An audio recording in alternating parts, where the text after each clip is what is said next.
자, 학습자 여러분 안녕하세요. 지금부터 한국의 사회와 사상 5주차 수업을 시작하도록 하겠습니다. 우리가 5주차 수업은 남북국 시대의 불교를 한번 살펴보도록 하겠습니다. 그러니까 남북국 시대의 불교이지만 정확하게 말하면 통일신라 시대의 불교다라고 보시면 돼요. 자, 그러면 이 통일신라 시대 불교의 가장 큰 특징은 뭐냐라고 했을 때 바로 여기 나와 있는 것처럼 자, 소승 불교보다는 대승 불교가 발달하고 있다라고 보시면 돼요. 자, 그러면 대승 불교가 발달하고 있다는 건 무엇을 의미하느냐라고 했을 때 바로 불교의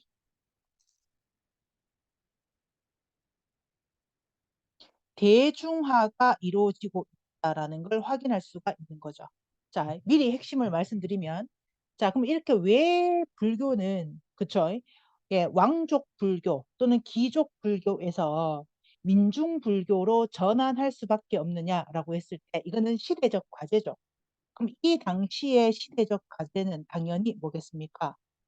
그쵸? 남북국 시대는 통일을 했잖아요. 그쵸?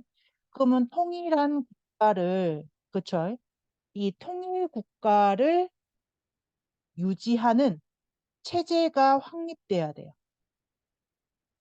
자, 그러면 통일 국가를 유지하는 체제는 상당히 많겠죠.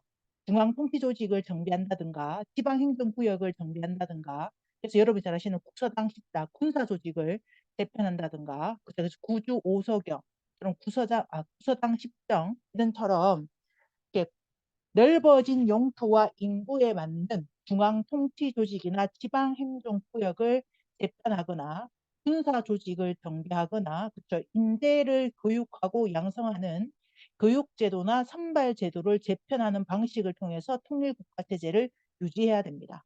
자, 근데 그것만으로는 불가능하죠. 왜냐라고 했을 때 이질적인 세 나라였던 고구려, 백제, 신라를 강제로 하나의 나라로 통일을 시켜야 되잖아요. 그럼 이제 자연스럽게 그네들의 사상, 생각, 신앙을 하나로 통일시켜야죠. 그걸 가능하도록 하는 건 뭐냐라고 했을 때 바로 왕족 불교나 귀족 불교로는 불가능해요. 뭐로만 가능하겠습니까, 여러분? 그렇죠. 민중 불교로 가능하다는 거예요. 그렇죠. 이 민중 불교가 바로 이 시기에 발달하기 시작한다라고 보시면 됩니다. 그래서 불교의 대중화는 다른 말로 하면 이 시대적 과제인 통일국가 유지 체제의 확립의 방안으로서 꼭 필요했다라고 보시면 되겠습니다. 자, 그럼 이제 우리는 의문을 가져야죠. 그러면 불교를 대중화한 사람들은 누가 있느냐라고 했을 때 바로 이분과 이분이 있죠. 그래서 여러분은 이 두 명을 꼭 알아야 됩니다. 자, 그중에서 이분은 그 유명한 뭡니까? 원효죠, 원효. 그쵸. 그 다음에 또 한 명이 원효와 함께 중국에 유학을 같이 가려고 했던 누굽니까? 바로 의상입니다. 의상. 그쵸. 그래서 대중불교. 예. 예. 와 관련해서 이 두 명을 알아야 됩니다. 자, 그 다음에 이제 우리가 또 이제 주목을 해야 되는 게 뭐냐라고 했을 때 여러분이 저와 함께 삼국시대 그중에서도 신라 불교를 분석을 해보면 특징이 나오죠. 사실 AD 6세기까지 신라는 그쵸 여러분 귀족 불교이기보다는 뭐에 가까웠어요 여러분 그쵸 왕족 불교에 가깝죠. 그쵸 뭐 이렇게 왕족 불교를 보여주는 상징적인 용어가 여러분이 잘 아시는 바로 뭡니까? 예, 가장 큰 개념으로 말하면 무슨 사상? 불국토 사상이죠. 그리고 그 불국토 세상을 만들 수 있는 이유는 그쵸 왕이 곧 부처다라는 무슨 사상이에요? 그래서 왕덕불 사상을 갖고 있기 때문이죠. 그리고 이런 왕덕불 사상이 현실의 정치 권력의 투쟁에서는 무슨 사상과 연결된다?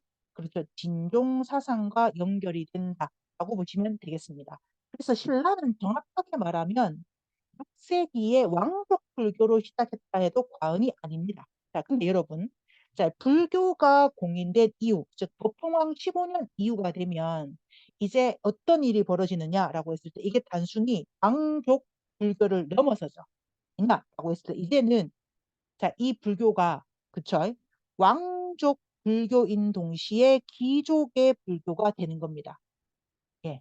소위 말하는 지배층의 종교가 뭐가 되느냐라고 했을 때 불교가 되었다라고 보시면 되겠습니다. 자, 그러면 이 기족 불교가 만들어지기 시작했다는 건 우리 무엇을 통해서 알 수 있느냐라고 했을 때 진평왕 때, 그다음 천동유왕 때, 그죠? 승려를 대규모로 육성하기 시작했고, 그죠? 독보자회와 같은 행사를 치렀다라는 건 바로 이 기족 불교가 등장한다는 거예요. 그리고 기족 불교가 있었다는 걸 상징적으로 말하는 사람이 원효입니다. 원효는 신분이 육두품이잖아요. 그렇죠? 자, 그러면 적어도 저희 법흥왕 15년 이후가 되면 신라 사회는 바로 이 불교가 지배층의 불교로 전환했다라고 보시면 되겠습니다. 알겠죠? 자, 그 다음에 이제 우리가 주목을 해야 되는 게 무엇을 주목해야 되느냐라고 했을 때 그러면 요게 기역, 요게 니연입니다. 그럼 여기다 죄송한데 이것이라고 적을게요.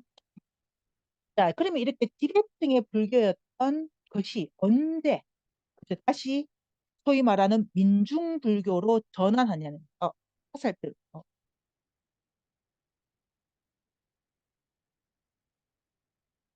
화살표를 해서 소위 말하는 민중불교로 이제 전환하느냐라고 했을 때 그럼 민중불교로 전환했다라는 걸 상징적으로 보여주는 인물이 지금 여기 나와 있는 누구라고 그랬습니까?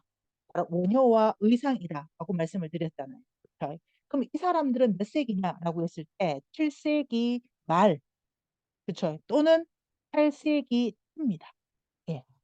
자, 그래서 이 남북국 시대가 되면 불교는 그쵸? 이 민중 불교로 전환을 하게 된다라는 걸 우리가 이 불교가 확산되는 과정을 통해서 이제 확인할 수 있게 되었다라고 보시면 되겠습니다. 알겠죠? 자, 그 다음에 이제 우리가 이제 주목해야 되는 게 뭐를 주목해야 되느냐라고 했을 때 그럼 이제 원효와 의상은 그쵸? 이 불교의 대중화라는 측면에서 우리가 꼭 살펴봐야 되겠죠. 그쵸? 자, 그 다음에 이제 또 하나 이제 중요한 게 아까 제가 통일국가 유지 체제의 확립 수단으로서 대승불교가 기능을 했다라고 말씀을 드렸잖아요. 그쵸? 그러면 통일국가 유지 체제를 확립한 걸 상식적으로 말하는 문화유산을 찾아라라고 했을 때 바로 이게 뭐냐면 바로 불국사입니다. 그 다음 뭐냐면 석굴암. 경도왕 때. 그쵸. 그래서 이 불국사와 석굴암이 만들어졌다는 거는 이 불교가 통일국가 유지 체제로서 확립을 했다 또는 기능을 했다라고 보시면 되겠습니다. 자, 그 다음에 이제 중요한 게 우리가 자 이분을 이제 여러분이 참고로 뭐 이건 당연히 사학과 학생들이니까 알겠죠. 석굴암이고 이거는 불국사죠. 내 얼굴 때문에 안 보이나요? 자, 자, 그럼 요 오른쪽에 있는 사람이 여러분이 잘 아시는 그 유명한 뭐예요? 도선국사입니다. 자, 여러분 도선국사도 기본적으로 승려입니다. 그 중에서도 선종 관련 승려입니다. 알죠? 자, 이 사람은 왜 중요하냐라고 했을 때, 자, 여러분 이 사람에 의해서 이 사람이 건국한 건 아니에요, 여러분. 자, 이 고려를 건국하는 이 주체와 관련해서 우리가 주목해야 되는 게 누구냐라고 했을 때 바로 선종을 믿는 승려들이죠. 즉 그래서 이 불교라는 것은 삼국시대와 남북국시대에 국가가 발전하고 통일국가 체제를 확립하는 데만 기능한 것이 아니고 고려 시대에도 지속되었다는 거예요. 자, 그럼 이제 우리는 의문을 가져야 됩니다. 그렇죠? 어떤 종교라든 것도 도입이 되잖아요. 그럼 융성을 하죠. 그럼 왜요? 쇠락의 길을 걷게 되어 있어요. 이게 모든 종교의 특징입니다. 그렇잖아요. 쇠락했다가 다시 부흥을 하는 거죠. 자, 그러면 이제 생각을 해야 돼요. 자, 기본적으로 고려는 그쵸? 이 죄송합니다. 기본적으로 고려는 이 신라 중심의 통일국가 체제의 한계가 등장했기 때문에 만들어진 나라가 고려입니다. 그럼 여러분 알다시피 자, 조선이 건국되고 난 뒤에 제일 먼저 한 게 뭡니까? 고려적 색채를 없애는 거잖아요. 고려적 색채를 없애는 걸 딱 한 개의 단어로 말하면 숭유 억불 정책이죠. 그렇죠? 그러면 신라를 부정하고 세워진 나라가 고려라면 그렇죠? 당연히 고려는 신라적 요소를 국가 운영의 요소로 또는 국가 통치 이념이나 사상으로 활용해서는 안 되잖아요. 그렇죠? 근데 왜 바로 이 고려라는 나라는 나라를 건국하고 난 뒤에 그 앞에 있었던 이 신라라는 나라의 사상이자 종교이자 이념이자 신앙이었던 바로 이 불교를 버리지 않고 더욱더 융성시키고 발전시켜서 고려 사회를 움직이는 가장 중요한 작동 원리로 사용했는가? 우리가 당연히 뭐합니까? 알아볼 필요가 있겠죠. 근데 그걸 가능하도록 한 사람들이 누구냐면 승려 중에서 바로 이 선종 계통의 인물들이다라는 걸 알아놓으시기 바랍니다. 그러려면 남북국 시대에 선종이 어떤 기능을 했는지를 우리가 알 필요가 있겠죠. 자, 그러면 지금부터 이 남북국 시대 불교 그 중에서도 원효와 의상을 중심으로 한 대승불교의 발달과 확산의 측면에서 한번 살펴보도록 하겠습니다. 자, 우리가 지금 한 2주에 걸쳐서 신라 불교를 좀 꼼꼼히 살펴봤죠. 자, 근데 여기서 중요한 게 제가 제목을 뭐라고 잡았냐면 신라 불교의 흐름 말고 요 밑에 요 단어가 중요합니다. 두류 종교. 자, 여러분. 불교가 처음부터 삼국시대의 두류 종교는 아닙니다. 그렇죠? 우리가 일반적으로 두류 종교가 되었다라고 할 때는 공인을 받았을 때죠. 공인을 받았을 때. 자, 공인이 되었다는 건 자, 이 종교가 국가의 모든 구성원들이 자신의 의지와 상관없이 강제성을 띠고 이 종교를 믿어야 됩니다. 그렇죠. 그게 공인입니다. 그래서 국가 공교가 되었다는 건, 국가 종교가 되었다는 건 불교 종교가 되었다는 겁니다. 자, 그럼 이제 우리가 여러분 이제 토론도 한번 했고, 그렇죠. 그러니까 이제 머릿속에 이제 신라 불교에 대한 약간 이제 추상적이긴 하지만 흐름이 어떻게 흘러가는지는 이제 감이 잡혀 있으시죠? 한번 딱 봅시다. 자, 우리가 물지왕과 소지왕 때 불교 도입과 관련되는 기록이 있다라고 말씀을 드렸잖아요. 그렇죠? 그래서 이때 여러분 잘 아시는 것처럼 고구려 승려였던 그쵸? 이 묵호자가 와서 불교를 도입시켜 줬다라는 기록이 남아 있다라고 말씀을 드렸잖아요. 자, 근데 중요한 건 시기적으로 몇 세기였다? 5세기죠. 그럼 5세기의 신라 사회에는 불교가 도입되었습니다. 자, 그렇지만 중요한 건 이 시기에는 불교가 신라 사회의 주요 종교는 아니라, 주요, 똑같은 단어로 적어도 여러분 헷갈리지 않겠죠? 주요 종교는 아니라는 거예요. 그쵸? 일부 사람들이 만약면 종교를 불교로서 받아들인 거지. 그쵸? 국가 권력을 장악한 집단이나 또는 일반 대중들이 불교를 자신의 신앙으로 선택하진 않았습니다. 자, 근데 여러분도 잘 알다시피 6세기가 되면 상황이 달라지죠. 그중에서도 법통왕 15년인 528년에 여러분이 잘 아시는 것처럼 뭐가 돼요? 불교 공인이 이루어집니다. 그쵸? 자, 그리고 여러분, 법통왕 때 일어난 불교 관련 불교를 확산시키는 업적들을 보시면 이 업적은 당연히 법흥왕의 업적이겠죠. 자, 법흥왕의 업적을 보시면 첫 번째가 불교를 공인했죠. 그다음에 그 다음인 16년에 뭐를 금지했습니까, 여러분? 살생을 금지했죠. 그리고 마지막에 본인이 뭐가 됐습니까? 승려가 됐죠. 그렇죠? 자, 그다음에 우리가 또 한 명 주목해야 되는 사람이 누구냐라고 했을 때 법흥왕입니다. 자, 법흥왕의 업적 보시기 바랍니다. 그쵸? 10대 아이가 본인이 스스로 승려가 되었죠. 그쵸? 그리고 불교 교단을 조직했죠.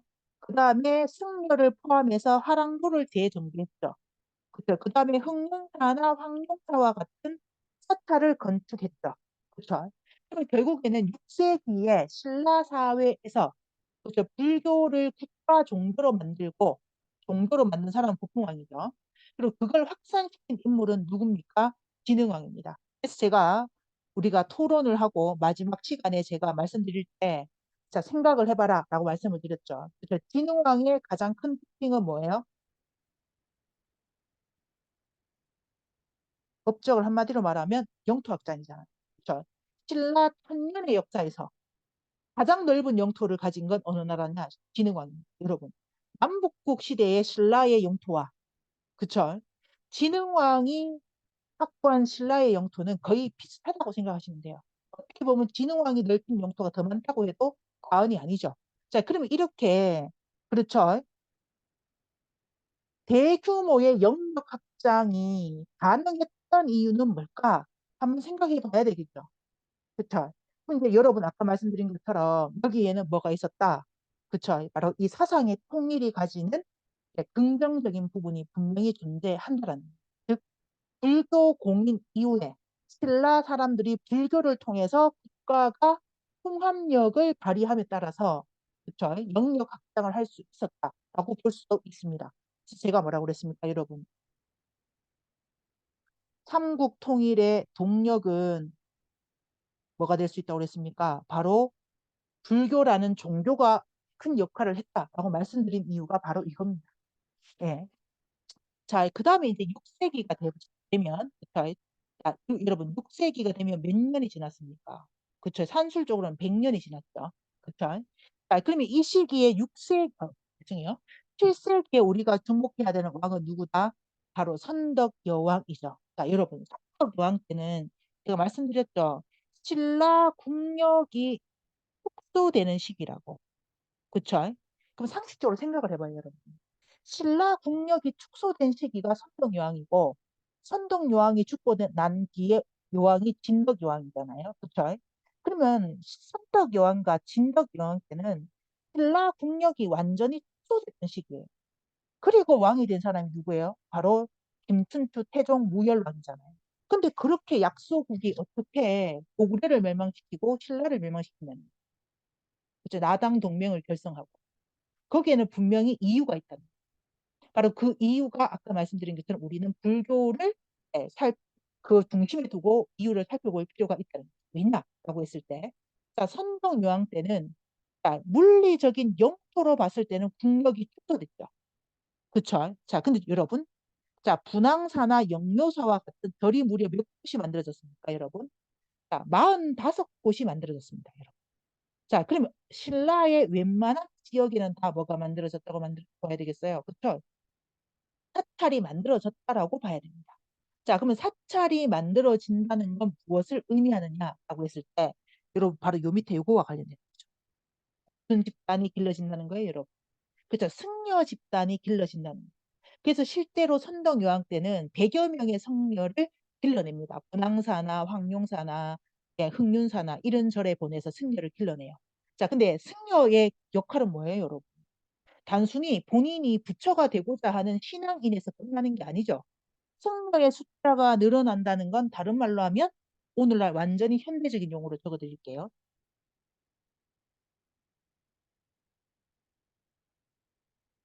무슨 신자가 늘어난다는 겁니까, 여러분? 그렇죠.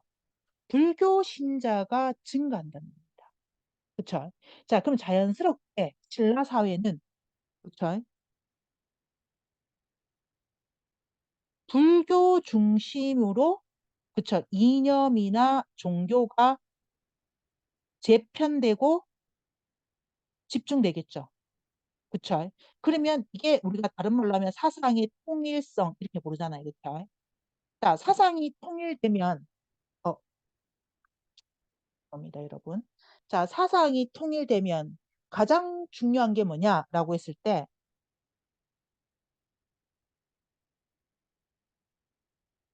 뭐가 올라간다?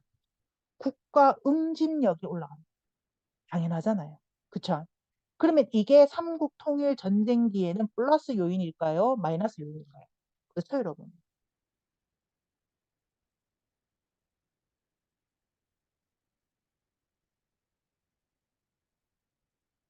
뭐의 요인으로 사용된다?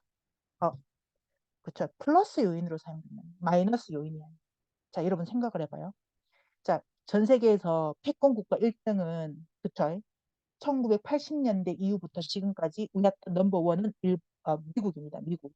그럼 미국이 여러분도 잘 알다시피 아프가니스탄을 공격해서 아프가니스탄을 네, 일종의 이제 보호 형식으로 30년을 지배를 했잖아요. 그쵸? 관리를 했죠. 자, 그러다가 결국에는 지금 대통령이 들어와서 뭐 했어요? 아프가니스탄 철수했잖아요. 철수를 하는 가장 결정적인 이유가 뭐예요? 뭐 여러 가지 이유가 있지만, 그쵸? 그 중에 하나가, 예, 이 반미 세력이 아프가니스탄 안에 30년간 지속되었다는 거예요. 예. 그러니까 미국 정부 입장에서 상당히 그쵸, 정세를 불안하게 할 수 있는 요소잖아요. 그럼 반미 세력이 30년이 지속될 수 있었던 이유가 뭐냐라고 했을 때 그건 바로 그들의 종교죠. 그러니까, 그러니까 이슬람교를 기반으로 하는 반미 또는 반정부 세력이 있었기 때문에 결국에는 30년 만에 많은 거예요. 나가게 되는 거죠. 철수를 하잖아요. 이런 거하고 똑같습니다. 여러분, 우리나라가 일본의 35년의 지배를 받았어요. 그럼 왜 우리나라는 35년 지배 동안 우리나라가 35년의 지배를 받고 난 뒤에 막바로 뭡니까? 독립을 하잖아요. 여러분 생각을 해봐요. 자, 2차 세계대전이나 1차 세계대전은 모두 똑같아요. 그죠? 제국주의 국가의 식민지 쟁탈전입니다. 한마디로 성격을 규정하면. 그쵸? 그래서 전쟁이 끝나면 패전국은 막대한 배상금과 자기들이 획득했던 식민지를 승전국에게 제공해야 됩니다. 그쵸? 그래서 터진 게 2차 세계대전이잖아요. 자, 그럼 2차 세계대전에서 승자는 미국이에요. 당연하죠. 패자는 누굽니까? 일본이잖아요. 그럼 일본의 식민지인 조선은 그쵸? 미국 입장에서 보면 손쉽게 미국의 식민지 또는 반식민지 또는 선점권을 가진 나라로 만들 수 있죠. 그쵸? 그쵸? 독립시켜 주는 것보다. 그게 더 쉽지 않나요? 상식적으로 생각을 했을 때. 그쵸? 자, 근데 왜 그러면 미국이 우리나라를 그쵸?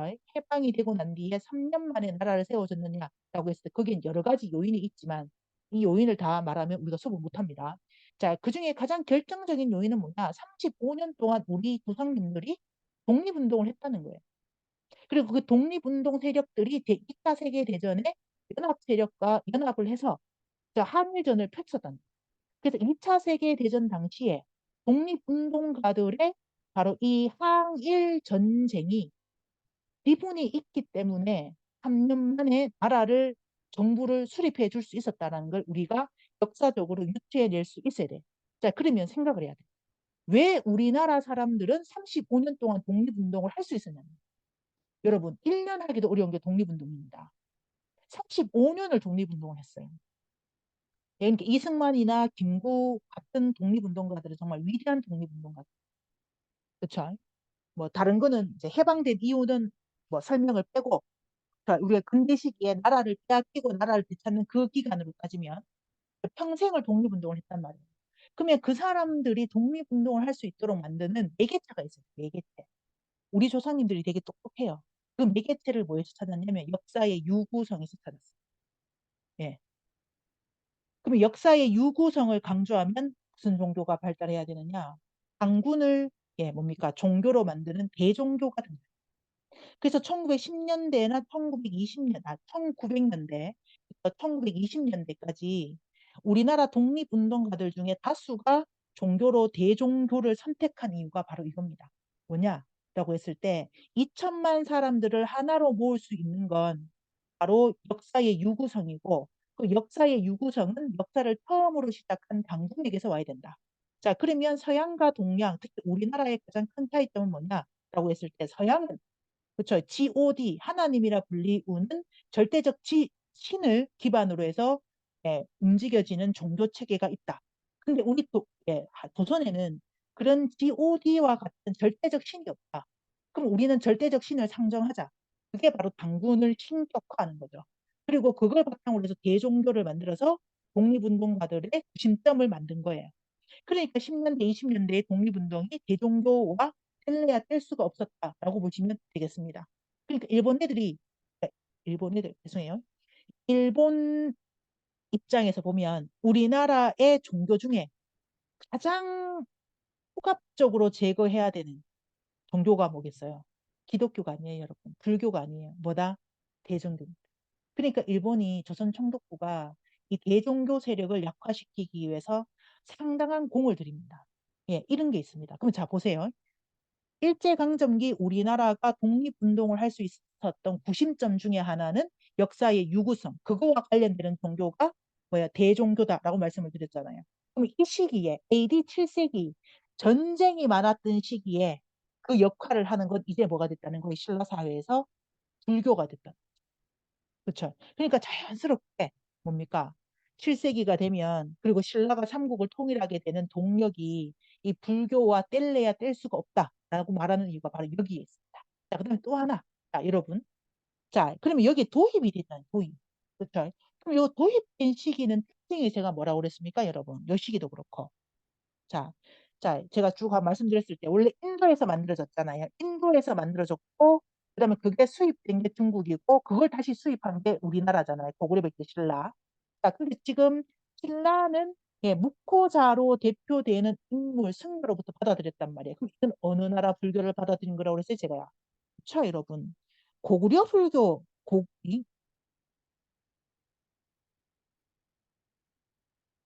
고구려 불교를 받아들인 거라고 그랬잖아요. 그쵸? 그 다음에 또 후대가 되면 중국에서 직접 승려가 오기도 합니다. 그래봤자 무슨 불교예요?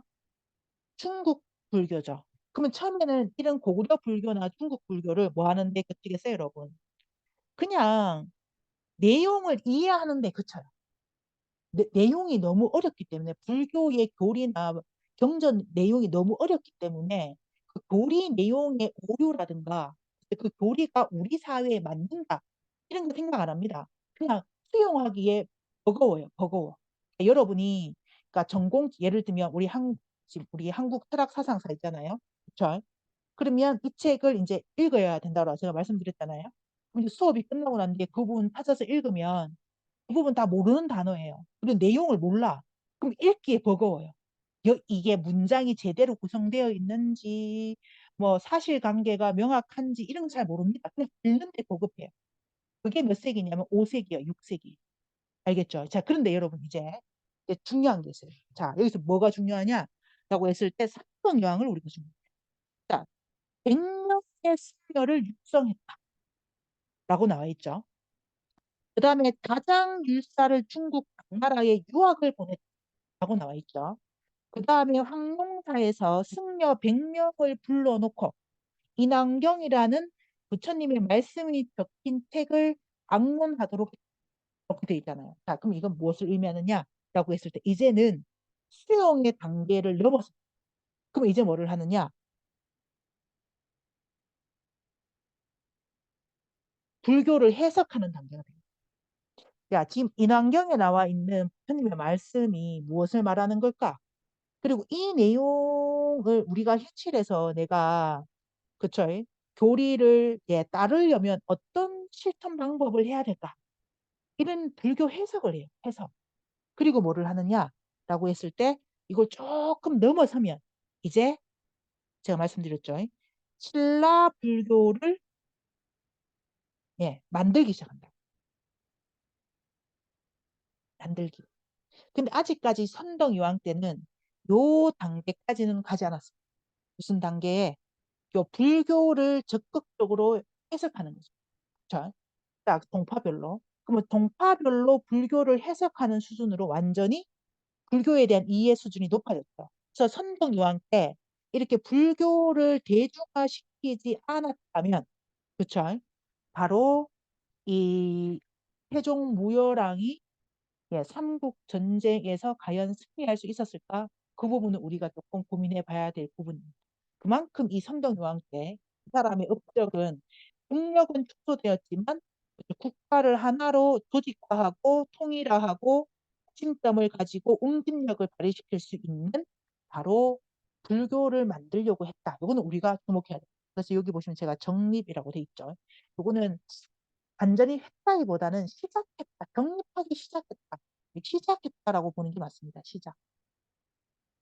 이걸 완성시킨 사람이 우리 수업 주제와 관련되는 원효와 의사인 1차로 완성시킵니다. 그 내용은 다음 시간에, 다음에 다시 한번 설명을 드리도록 하겠습니다. 자, 그 다음에 이제 우리가 주목해야 되는 거, 이거 제가 옛날에 수업 시간에 여러분과 한번 했던 슬라이드인데, 한번 찾아보시기 바랍니다. 이걸 제가 이제 우리가 신라시대 불교를 끝냈기 때문에 여러분이 신라 불교에 대한 이해도가 높기 때문에 이걸 가지고 좀 더 이제 구체화시켰습니다. 그래서 보시면 제목이 뭐라 되어 있습니까, 여러분? 불교의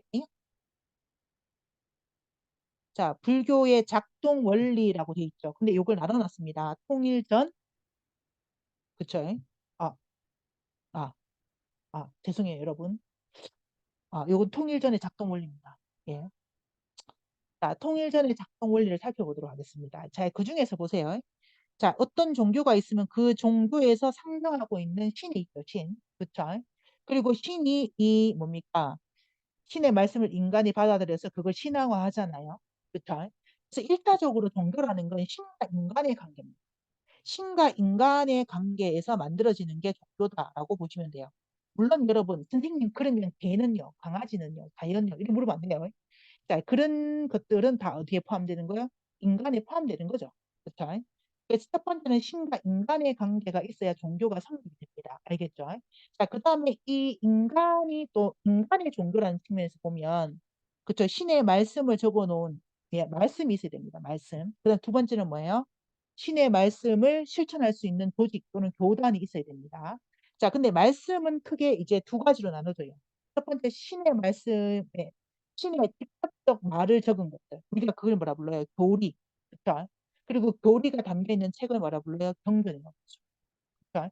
근데 교리나 경전을 바꾸는 경우는 없습니다. 이거. 지극히 당연한 거예요. 성경 내용을 사람들이 바꿀 수 있다, 없다? 없죠. 그쵸? 하나님의 말씀이 적혀놓은 성경 바꿀 수 없습니다. 그쵸? 그다음 하나님의 말씀이 적어놓은 꾸란 바꿀 수 없습니다. 그때 고타마 스타리타의 말씀을 적어 놓은 경전 바꿀 수 없습니다. 내용을 임의적으로 빼거나 삭제할 수 없어요. 그러면 교리와 경전은 기본적으로 완벽하다라는 전제 조건은 들어가는 겁니다. 여기에는 오류가 없어요. 알겠죠? 자, 근데 중요한 건 이 하나님의 말씀 또는 부처님의 말씀이 적힌 교리와 경전을 읽는 나라가 똑같아요, 달라요? 다르죠? 읽는 시기가 똑같아요, 달라요? 다르죠? 그쵸? 자, 이런 종교가 유행할 때 또는 도입할 때 그 나라의 상황이 똑같아요, 달라요? 다르죠? 그럼 당연히 그쵸? 도입하는 주체, 도입하는 지역, 도입하는 시기 또는 도입하는 지역의 사회적인 배경에 따라서 네, 교리나 경전의 내용은 해석이 달라지겠죠. 그렇죠. 자기식으로 해석을 해야 될 거 아니에요. 그럼 당연히 교리나 경전에 대해서 뭐를 합니까? 자기 생각을 적는 거죠. 그렇죠. 자기 생각을 적는 걸 우리가 뭐라 불러요? 주석이라고 해요. 주석. 그걸 오늘날 우리 용어로 말하면 뭐라 불러요? 해석이라고 합니다. 해석. 그렇죠. 자, 그러면 신라 사회에서는 그렇죠. 이런 부처님의 말씀이 적힌 책들의 경전을 누가 주석을 달고 누가 해석을 달았는지 되게 중요합니다. 이런 것들이 이 신라 불교의 시작이라고 말할 수 있는 거예요. 자, 근데 그 중에서 이제 통일 저제는 전에는 여러분이 잘 아시는 바로 누가 달았느냐라고 했을 때, 자, 자장율사가 달았어요. 자, 그래서 제가 말씀드렸죠. 이 자장이라는 스님은 이제 부처님의 말씀을 개와 율로 나눠서 정리를 했다. 자, 그럼 이거는 부처님의 모든 말씀을 개와 율로 정리한 게 아니잖아요. 누구의 생각이 들어간 거예요, 여러분? 자장의 생각이 들어간 거죠. 그러니까 신라 사회, 신라인에게 맞는 불교를 만들어내기 위해서 계율을 정리를 한 거죠. 자, 그러면 통일한 후에는 누구냐라고 했을 때 여러분이 잘 아시는 그 유명한 누굽니까? 바로 원효와 자장법사다라고 보시면 되겠습니다. 그 중에서 이 원효와 관련되는 게 우리가 오교와 관련해서 법성종이라는 게 있고 그 다음에 의상과 관련되는 게 바로 화엄종이 있다라고 보시면 되겠습니다. 근데 뭐 원효는 법성종을 만들었다라고 주장하는 사람도 있고 아니다라고 주장하는 사람도 있기 때문에 제가 물음표를 쳐놓도록 하겠습니다. 자, 그러면 이제 센스 있는 사람들은 딱 떠올라야 돼요. 뭐를 떠올라야 되겠어요? 아, 신라는 그쵸? 6세기 그쵸. 6세기 말. 아, 역사 왜곡했네, 여러분. 큰일 날 뻔했네요. 7세기로 7세기. 6세기 말 해도 되는데 7세기로 할게요, 여러분. 7세기 초부터. 그쵸. 예. 뭐가 이루어지기 시작했다는 거요? 교리 해석이 이루어지기 시작했다는 거예요. 교리 해석. 이게 되게 중요합니다. 이제 그것과 관련해서 우리가 주목해야 되는 게 우리가 남북국 시대에 불교하면 딱 한마디로 말할 때 오교구산이라고 합니다. 오교구산. 알겠죠? 이게 바로 훗날에 AD 8세기, 9세기 넘어가면 그쵸? 오교 구산으로 정립됩니다.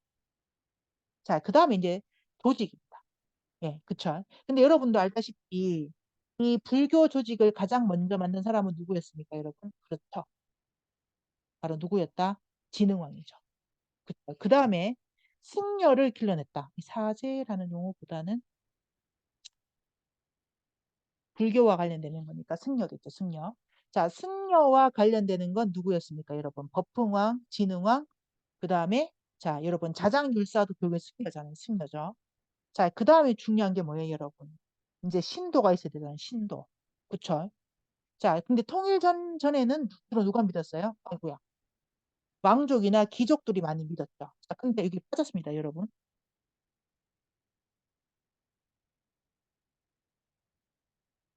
자, 통일 후에는 주로 누가 믿습니까? 그렇죠. 일반 백성이 믿습니다. 그렇다고 여러분, 선생님, 그러면 통일 전에는 일반 백성이 아무도 안 믿었어요. 이렇게 생각하시면 안 돼요. 그는 경향을 말하는 겁니다. 경향. 그래서 통일 전에는 왕족과 귀족이 중심이 되어서 다수가 믿었고, 통일 후가 되면 거기에 일반 백성들도 다수가 믿기 시작한다. 이렇게 보셔야 됩니다. 알겠죠? 자, 그다음에 자, 사찰과 관련해서는 여러분도 잘 아시다시피 통일 전에는 거풍왕이나 진흥왕이나 선덕여왕 때, 특히 어느 여왕 때, 선덕여왕 때 주로 사찰이 많이 건립되었다라고 보시면 되겠습니다. 알겠죠? 자, 그러면 다 특징이 나오죠. 그렇죠? 그래서 제가 이 불교와 관련해서는 우리가 주목해야 되는 왕이 거풍왕, 그다음에 진흥왕, 그다음 누구를 주목해야 된다? 선덕여왕을 주목해야 되는 이유가 바로 이런 이유입니다. 예, 그래서 이런 불교라는 것이 신라 사회의 구석구석구석구석에서 예, 이 원활하게 수레바퀴의 톱니죠. 수레바퀴의 톱니처럼 원활하게 예, 작동하도록 하는 것들이 바로 이 세 명의 국왕때에 이제 집중적으로 만들어지기 시작했다라고 보시면 되겠습니다. 자, 그중에서 이제 우리가 좀 첫 번째로 우리가 좀 주목해야 되는 사람이 누구냐라고 했을 때, 요 자장율사입니다. 요 자장율사에 대한 설명은 아주 간략히 하고 넘어가도록 하겠습니다. 자, 그중에서 제가 항상 얘기하지만, 예, 모든 역사는 시간의 역사다라고 했잖아요. 시간의 역사를 연구할 때는, 그쵸? 예, 짧게는 한 사람의 생물년, 이렇게 생물년을 봐야 돼, 생물년. 이 사람이 몇 살까지 살았느냐. 그리고 이 사람의 주요 업적이 20대에 이루어졌느냐, 30대에 이루어졌느냐, 40대에 이루어졌느냐. 이 생물년의 이력을 봐야 됩니다. 이력. 알겠죠? 그럼 두 번째가 뭐냐면, 정근대 사회에서는 이 사람의 생물년 시기에 존재했던 국왕들을 봐야 돼요. 국왕. 그리고 그 국왕의 업적을 우리가 주목해야 돼요. 그래서 이 사람의 업적과 국왕의 업적을 결합해서 뭡니까? 설명할 수 있으면 예, 여러분은 이제 논문을 써도 됩니다. 그걸 가지고. 그래서 이 생물론을 잘 분석해야 돼요. 자, 그 다음에 이제 두 번째 중요한 게 10년 단위 또는 100년 단위 이런 식으로 시간을 이제 분석하면 되게 유의미하죠. 자, 그래서 보시면 자장률사는 그쵸? 태어날 시기는 진평왕때 그리고 사망을 했을 때는 무열왕. 자, 그러면 여러분 이제 중요한 게 이제 여기서 이제 머릿속에 넣어놔야 됩니다. 자, 660년에 신라가 멸망해요. 어, 엄마야, 여러분. 쏘리 해요. 역사 왜곡 엄청나게 했네요. 이거는 까먹어 주세요, 여러분. 백제가 멸망합니다. 자, 백제가 멸망할 때 왕이 여러분이 잘 아시는 바로 무열왕이죠. 무열왕. 김춘추. 그쵸? 그 다음에 668년에 나라가 망합니다. 그 나라가 어느 나라냐면 고구려입니다. 자, 고구려가 멸망할 때 왕은 무열왕의 아들인 문무왕. 그쵸? 그리고 676년에, 그쵸? 바로 당나라군이 수출돼요. 우리나라에서. 자, 이때 왕도 누굽니까? 문무왕. 엥?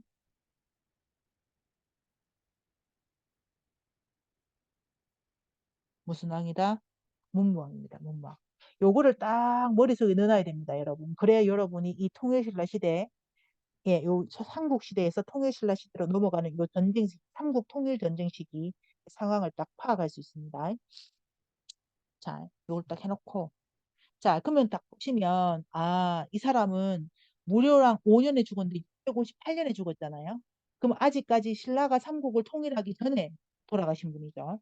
그럼 이 사람은 어느 시대에 가장 집중적으로 활동을 했냐면, 선덕여왕 때랑 어느 여왕 때랑 진등여왕 때입니다. 자, 이 사람이 자, 당나라에 유학할 수 있었던 첫 번째 이유, 이 사람의 신분이 뭐였다? 그렇죠, 여러분? 진골이었다. 자, 여러분, 진골이라는 건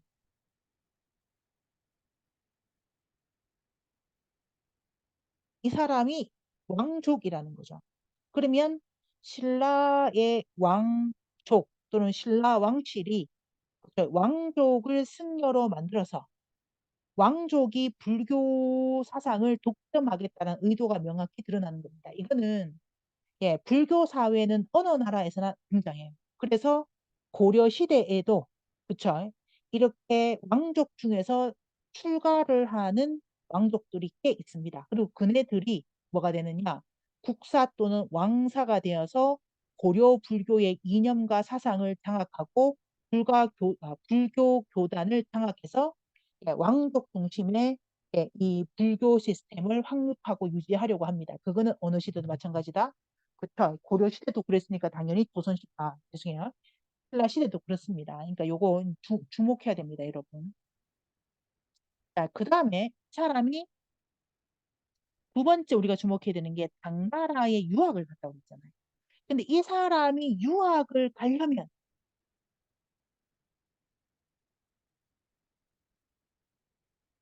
누구의 허락을 받아야 되느냐? 그렇죠. 선덕여왕의 허락을 받아야 돼요. 그래서 선덕여왕이 허락해줬어요. 그래서 자장율사와 그의 제자들이 당나라에 유학 가서 불교를 공부하는 걸 허용해 준 인물이 누구냐면 선덕여왕. 그럼 생각을 해봐요, 여러분. 이런 자장율사나 그 제자들이 중국 당나라에 유학을 가서 불교를 공부하려면 그냥 가겠습니까, 여러분? 뭐니 해도 머니도 들고 가야 되죠. 그쵸? 그리고 당나라 황제인 당태종이나 당현종한테 뭐 이때 당태종이겠네요. 당태종한테 뭐도 해야 되겠습니까? 선물도 보내고 해야죠. 그쵸? 그래야 조금 중국 당나라에서도 뭐한 인물들한테 좀 그쵸? 도력이 높은 승려들한테 제자로 들어갈 수 있잖아요. 지극히 당연한 겁니다. 그렇죠? 그럼 다른 말로 하면 신라는 막대한 비용을 써서 그쵸? 요새로 치면 국비 유학생을 길러냈다는 거예요. 근데 그 국비 유학생이 전공 과목이 뭐라는 거예요? 불교라는 거죠. 그러면 왜 선덕여왕은 그런 막대한 비용을 쓰고, 그쵸? 그 다음에 인적 투자를 해서 예, 이 사람들을 유학을 보냈을까? 그쵸? 지금 신라에 들어와 있는 불교로는 한계가 발생했기 때문에. 그러니까 신라에 들어와 있는 거쳐 들어온 고구려식 불교나 중국식 불교로는 그쵸. 이 신라 사회의 불교를 확산시키는 데는 뭔가 부족한 점이 있다. 그 부족한 점이 뭐냐라고 했을 때 우리가 모든 종교라는 것이 확산되려면 교리가 있어야 되잖아요. 근데 그 교리를 사람마다 다 다르게 믿으면 곤란하잖아요. 해석 방법이 다 다르면 곤란하겠죠. 그죠? 그럼 뭐 해야 되겠어요? 국가가 중심이 돼서 야 부처님의 교리 중에 이거를 우리가 계와 율로 정했으니까 너네는 이 계와 율을 따라. 그래야 너네가 부처님의 말씀을 다 들어서 성불 하는 거야. 라고 만들죠. 소위 말하는 이념이나 사상을 체계화하고 통일화시키기 위해서는 계와 율과 같은 교리의 확립이 필요했다. 근데 그게 기존의 신라 사회에 들어와 있는 불교로는 해결이 안 된다는 거죠. 그러니까 누구를 보낸 거예요? 다장율사를 보내서 신라에게 필요한 불교를 확산시키는 교리 체계로서 계와 율을 확립해오는 방법을 찾아오라는 거예요. 실제로 찾아왔습니다. 알겠죠? 그래서 자, 중요한 게 이 자장율사가 우리나라에 뭐를 만들었다? 그렇죠. 개와 율 중에 예, 바로 이 개와 율을 확립했죠. 그래서 우리가 이 자장법사를 뭐라 부르냐면 신라 율종의 첫 번째 개창자. 그래서 종조라고 부르죠. 종조.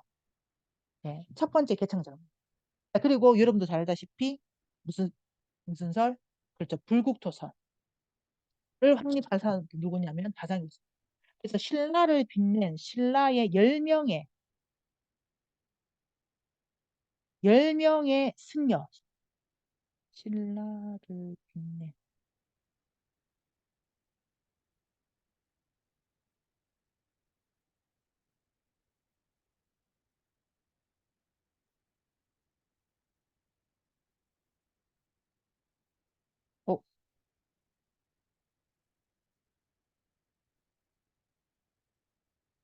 어, 갑자기 여러분 올가미가 안 되고 있어요.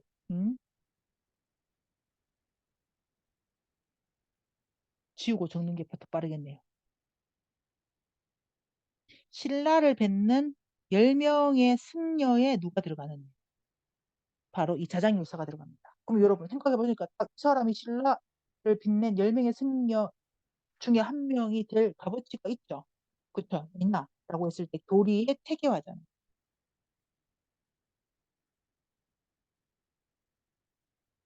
근데 어느 나라에 필요한? 그렇죠, 여러분. 신라에 필요한. 자, 그래서 이 자장유사가 되게 중요합니다. 자, 여기는 제가 조금 더 구체화시켜서 설명해놨죠. 간단히 읽어보겠습니다. 자, 보세요. 636년부터 643년까지 10명의 자신의 제자들과 당나라에 유학을 갔고, 그쵸? 그 다음에 스승님이 화엄종을 대표하는 두순, 하나는 계율종의 도선에게서 배웠다라고 나와 있죠. 그러니까 이 사람은, 자, 그 중에서 뭐를 선택한 거예요? 그쵸. 이 계율종을 선택한 거죠. 그러니까 율종의 종조라고 돼 있잖아요. 그쵸. 자, 그다음 643년에 다시 이제 당나라에서 유학하고 난 뒤에 우리 신라로 넘어옵니다. 넘어와서 사망할 때까지 기간을 딱 보세요. 여러분 몇 년이에요? 빼면은 10 몇 년? 5년이죠. 15년 동안 이제 신라 불교를 이제 융성시켰다라고 보시면 됩니다. 융성이에요.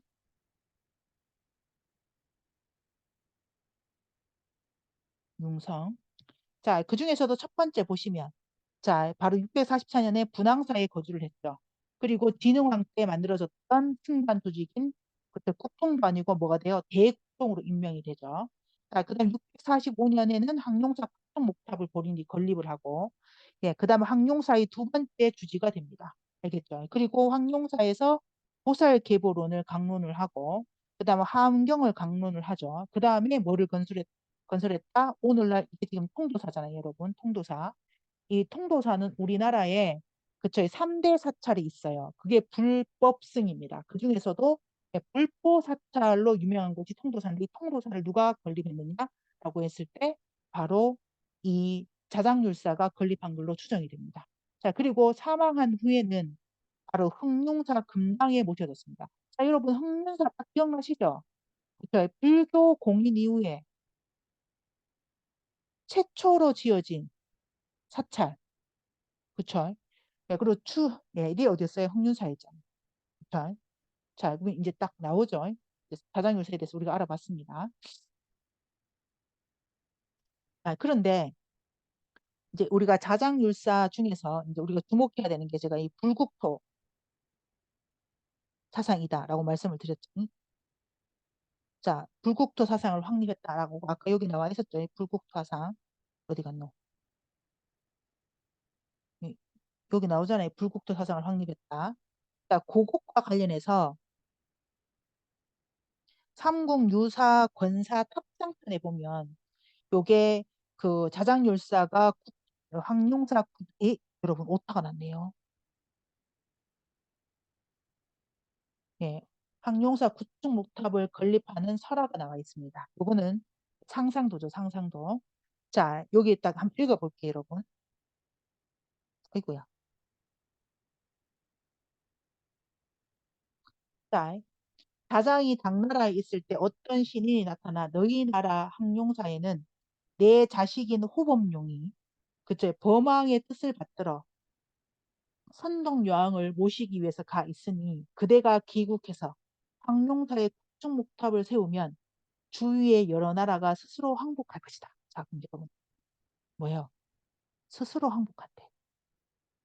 그쵸? 누가 와 있기 때문에? 그쵸? 호범룡이 와 있기 때문에.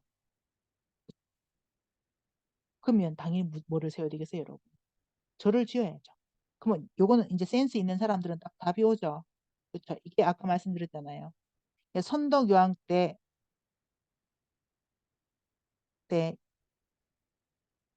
영토가 축소됐다고 그랬잖아요. 그쵸? 그럼 이거를 되찾아야 되니까 되찾기.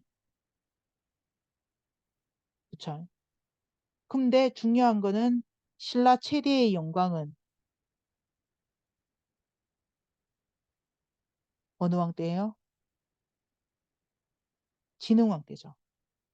진흥왕 때 뭐를 지었습니까, 여러분? 그렇죠. 황룡사를 지었죠. 황룡사. 그러면 다시 이거를 그쵸 최대의 영광을 회복하려면 어디에다가 탑을 쌓아야 되겠습니까, 여러분? 그렇죠. 황룡사에다 탑을 쌓아요. 근데 그 황룡사 탑을 쌓는 일을 누가 했다? 자장율사가 했다는 거예요. 그쵸? 예. 그러면 이 회복을 한다는 건 다른 말로 하면 뭐와 관련되겠어요? 이게? 불국토 사상과 관련이 되는 거죠. 자, 그 다음에 두 번째로 보면 자장이 오대산에 참배했을 때 문수보살의 진신으로부터 너희 나라 황룡사에 일찍이 인수 2만 세대였던 아득한 과거세에 가섭불이 석가모리와 나날이 자선을 하였는데 당시 돌방석이 지금도 남아있다. 이렇게 돼 있죠. 자, 여기서 이제 네 중요한 게는 뭐냐면 문수. 그쵸? 그 다음에 가섭불이 석가불과 함께 뭐를 했다고 나와 있습니까, 여러분? 자선을 했다라고 나와 있죠. 이게 되게 중요한 의미를 가지고. 자, 왜 중요한 의미를 가지느냐? 바로 문술보상이 최고의 지혜를 가진 부처예요.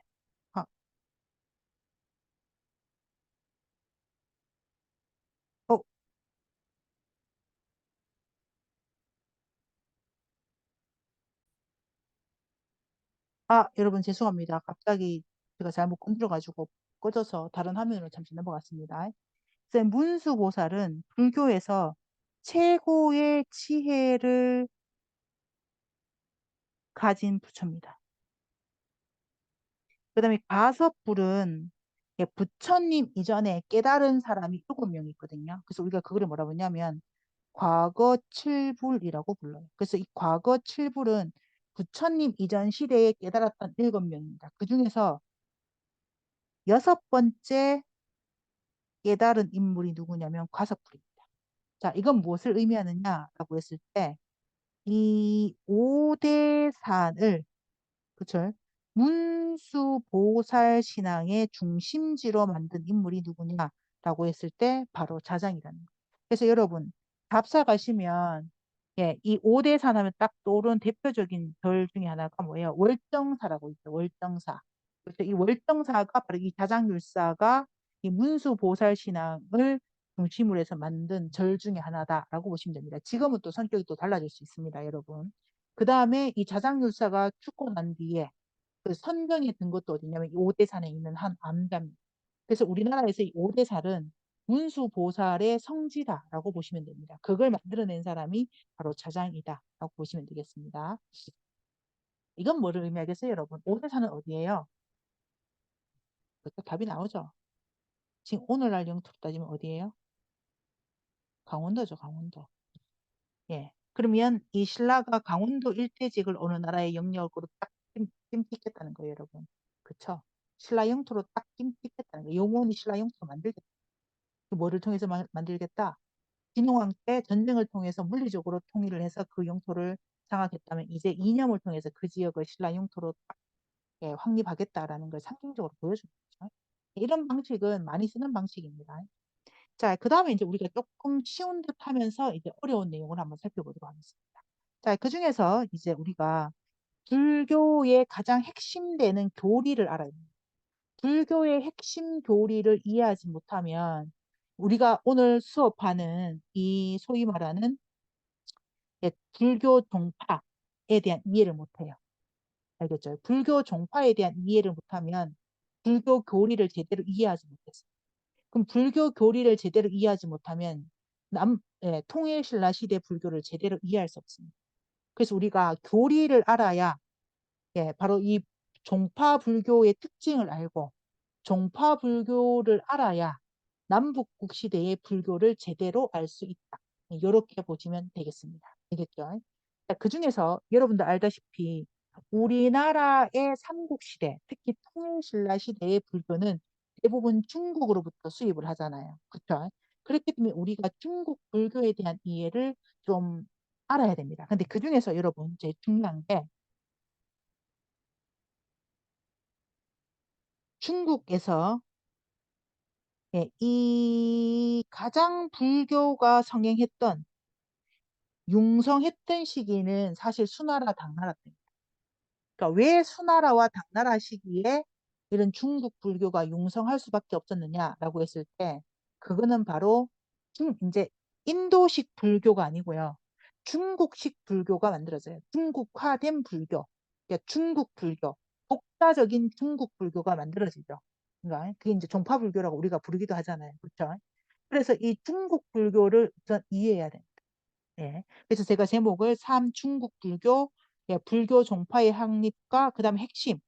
종파들 모두가 사람들이 믿은 건 아니란 말이에요. 그 종파 중에서도 뭐가 있겠습니까, 여러분? 주류가 있겠죠.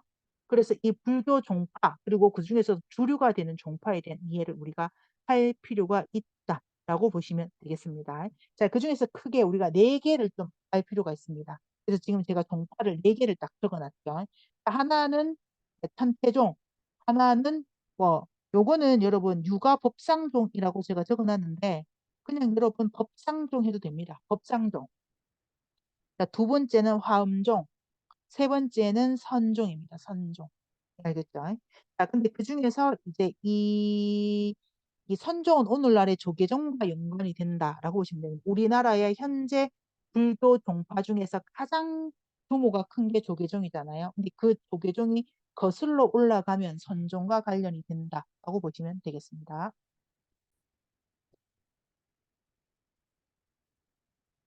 네, 자, 그래서 여기 이제 크게 이제 네 개로 나누십니다. 알겠죠? 근데 그 중에서 이제 좀 살펴보면, 자, 이 천태종을 이제 만든 사람, 처음으로 만든 사람 우리가 종조라고 부릅니다. 종조. 종조는 천태지라는 사람입니다. 알겠죠? 그리고 대표적인 경전은 법화경입니다. 반면에 육아법상종을 시작한 사람은 바로 이게 현잠법사입니다. 근데 이거를 이제 종교로서 종파로서 확립한 사람은 바로 현잠법사의 제자죠. 규기라는 사람입니다. 자, 그 다음에 우리가 대표적인 책은 육아사지론인데, 자, 그 다음에 이 화엄종을 이제 시작한 사람은 이제 두순이라는 사람인데, 이걸 이제 확립한 사람 두 명이 있어요. 그중에 첫 번째가 현수 법장이라는 사람이 있고, 그 다음에 또 한 명이 누구냐면 지엄이라는 사람이 있습니다. 그 다음에 요거는 화엄정을 대표로 합니다. 마지막이 선종인데, 여기 제가 빠져먹었는데, 여러분, 이 선종은 요 사람이 이제 확립을 한 거고요, 확립. 그쵸? 그 다음에 요거 종조는 누구냐면, 여러분이 잘 아십니다. 그, 그, 그, 여러분 뭐고 그 부처님 중에 배가 이렇게 빵빵하게 나오신 부처님 있죠. 살찐 부처님. 네. 우리가 절에 가면 항상 있는 웃는 얼굴에 그 살찐 부처님 있잖아요. 그분이 이제 달마대사인데 그분이 아마 시작을 했을 거라고 추정을 합니다. 그죠? 근데 또 연구자마다 조금 생각이 다른 경우가 있는데 그렇지만 거의 이제 정설처럼 달마가 아닐까라고 추정을 합니다. 자, 요걸 한 건 무슨 책이냐면 금강경이다라고 보시면 됩니다. 자, 그러면 특징 여러분. 자, 뭐예요? 수나라와 이제 수나라는 여러분 기간이 짧잖아요. 국가 기간이 짧기 때문에 이제 종파가 얼마가 안 되는 겁니다. 자, 근데 중요한 게 여러분 잘 보세요. 우리가 뭐를 주목해야 되냐면 이 불교의 종파를 제대로 이해하려면 특히 중국 불교 종파를 제대로 이해하려면 중국 국가 변천을 파악해야 돼요. 자, 그럼 여러분 알다시피 진나라 있었죠? 그쵸? 이 진나라. 에? 자, 이 진나라 있었잖아요. 이 진나라. 자, 진나라 다음에 등장한 나라가 어느 나라예요? 그쵸? 한나라죠. 근데 여기서는 전한, 후한을 나눠놨으니까 우리가 여기도 전한이라고 합시다. 예. 자, 근데 이제 중요한 거는 전환이 끝나고 난 뒤에 후환이 오잖아요. 후환이 몇 개의 나라로 나눠집니까? 위, 촉, 오 이렇게 세 개로 나눠지죠. 우린 요 시기를 뭐라 부릅니까? 다른 말로 삼국시대라고 부르잖아요. 그쵸? 예. 자, 그럼 요 삼국시대 위, 그쵸? 그 다음에 두 번째 등장하는 게 뭐예요? 진, 그쵸? 그 다음 5호 삼국시대가 뭐로 통일됩니까? 북조로 통일되죠. 그쵸? 그 다음에 요 진나라가 예, 남쪽으로 내려와서 뭐가 돼요? 동진이 되죠. 그쵸? 그리고 그 뒤를 이은 게 남조잖아요. 그래서 우리가 요 시기를 뭐라 부릅니까, 여러분? 위진남북조 시대라고 불러요. 자, 여러분, 그럼 위진남북조 시대는 성격이 딱 두 개입니다. 어떻게 보면 양립해요. 하나는 뭐냐라고 했을 때 분열의 시대죠. 그쵸? 근데 또 함께 뭐의 시대예요? 통일의 시대죠. 그래서 분열과 통일이 함께 이루어졌던 시기가 위진남북조의 가장 큰 핵심이다라고 보시면 돼요. 자, 그러면 분열되었다고 했는데 몇 개의 세력으로 분열됐냐는 거예요. 그럼 이제 센스 있는 사람들은 답이 나올 거예요. 아, 몇 개로 분열되었다? 세 개로 분열되었다. 자, 그중에 첫 번째가 뭐겠습니까? 북조와 관련되는 거죠. 이 북조를 구성하고 있는 5, 16국부터 북조를 구성하고 있는 대부분의 국가들은 다 무슨 문화입니까, 여러분? 그렇죠. 여기 나와 있는 것처럼 유목민화입니다. 유목. 그렇죠. 유목민화. 그쵸. 오케이. 자, 그 다음에 이제 주목해야 되는 게, 그러면 그 앞에 있었던 여러분이 잘 아시는 이 전환이라든가 후환이라든가, 그 다음에 위나라 같은 경우에는 여러분도 잘 알다시피, 자, 여기에 강이 흘러가잖아요. 강. 그쵸. 이 강이 여러분이 잘 아시는 무슨 강이에요? 항하잖아, 항하. 그쵸. 항하는 기본적으로 무슨 문화냐? 농경 문화입니다, 여러분. 농경 문화. 오케이? 그쵸. 자, 그런데 아시다시피 여기 삼국시대로 나눠지고 결국에는 5, 16국이 북조를 형성하면서 진나라가 남쪽으로 밀려 내려왔잖아요. 그쵸? 자, 그러면 이 남쪽으로 밀려 내려왔는데 어디까지 밀려 내려왔느냐? 바로 이 강으로 밀려 내려왔죠. 딱 봐도 여러분 강이 뭐예요? 엄청나게 길죠. 엄청나게 긴 강이라서 우리가 무슨 강이라 불러요? 중국 애들이. 자, 엥?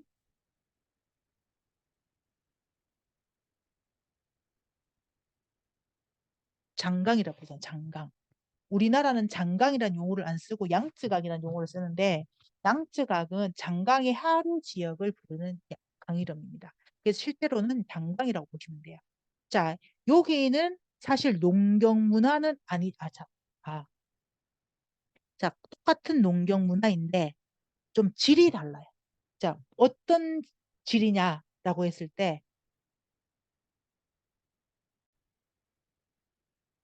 자, 여기는 이모작이고요. 이모작. 그리고 여기는 뭐냐면 이기작. 그러니까 여기는 그쵸 논농사랑 그쵸 그쵸 벼 그다음에 곡식 곡식 곡식 벼를 제외한 곡식 아 이렇게 적으면 되겠다.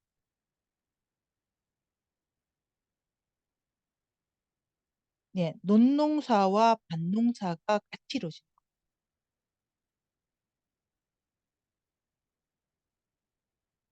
그러니까 논농사는 벼죠 벼 밭농사는 뭡니까 잡곡 예 그래서 같은 논에서 벼농사와 다른 농사를 두 번 짓는 이모작의 형태를 띈다면 여기는 논농사가 이해입니다. 이해. 자, 그러니까 어디가 더 풍요롭겠습니까, 여러분? 그렇죠. 이기작이 이루어지는 지역이 훨씬 더 풍요롭겠죠. 그렇죠. 자, 그래서 우리가 이 장강을 기준으로 했을 때 이게 강의 이북에 있잖아요. 그렇죠.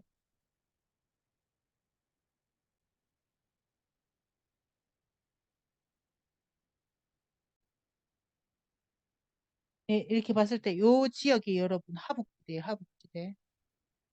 그리고 요 지역이 이제 하남지대입니다. 그래서 이 하북지대 지역은 주로 이모작을 기반으로 하는 농경 문화가 발달돼 있고요. 그다음에 요 하남 지방은 네, 이기작을 기반으로 하는 농경 문화가 발달돼 있어요. 자, 그래서 요 하북 지역은 정치 중심지고요. 왜냐하면 고대 국가 수도는 대부분 제가 말씀드렸던 서안이라든가 낙양 지역에 있습니다. 서안 같은 경우에는 중국 고대 국가 중에 무려 13개 국가가 공식적으로 도읍지를 선택했고 비공식까지 포함한 한 17개.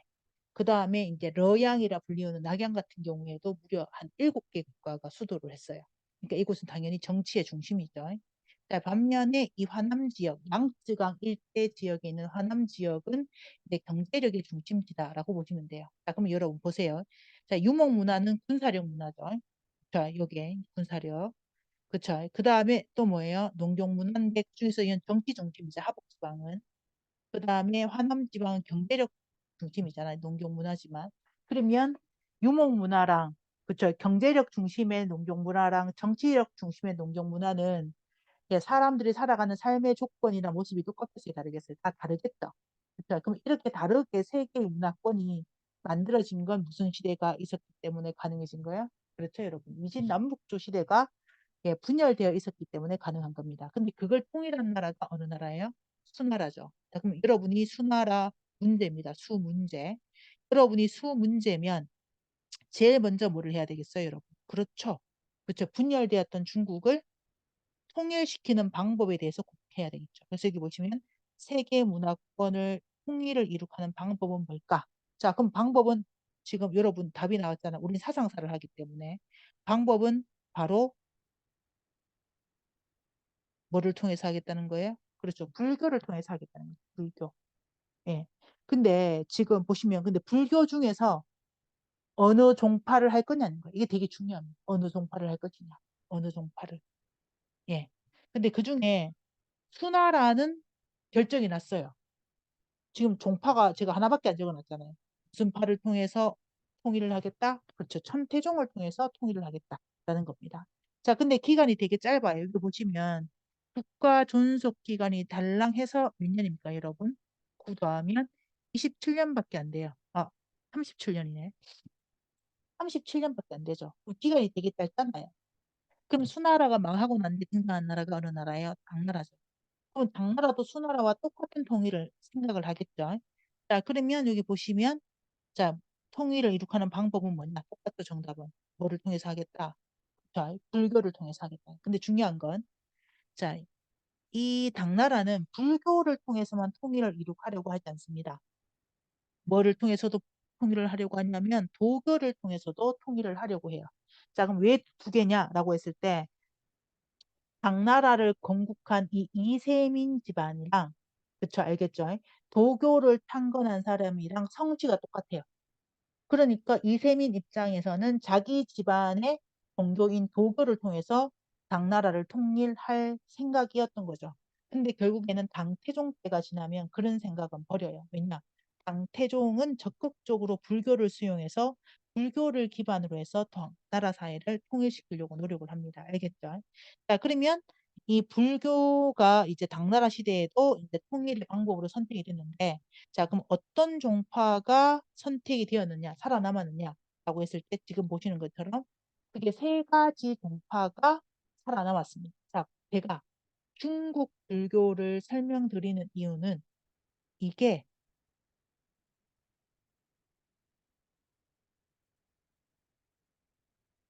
어디로 됐다는 거예요, 여러분.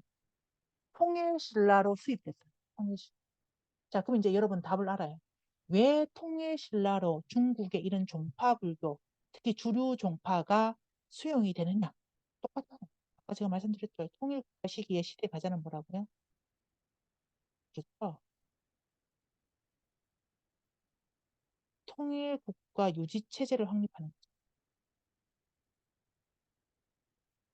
자, 이거는 어느 나라도 마찬가지예요, 여러분. 수나라도 마찬가지였고, 당나라도 마찬가지였고, 어디도 마찬가지였어요. 그렇죠. 신라도 마찬가지.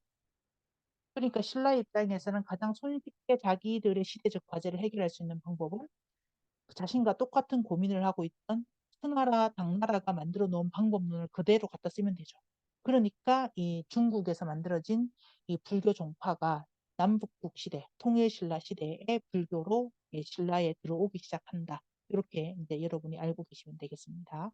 지금 시간이 조금 걸리죠. 자, 그다음에 인제 내용이 인제 쭉쭉쭉쭉 나오는데 이 내용은 되게 어려운 내용입니다. 그리고 인제 지금 시간의 흐름상 여기서 수업을 마치는 게 더 낫겠죠. 그래서 요 내용은 우리가 수업 시간에 자세히 한번 살펴보도록 하겠습니다. 긴 시간 수업 듣느라 고생이 많았습니다.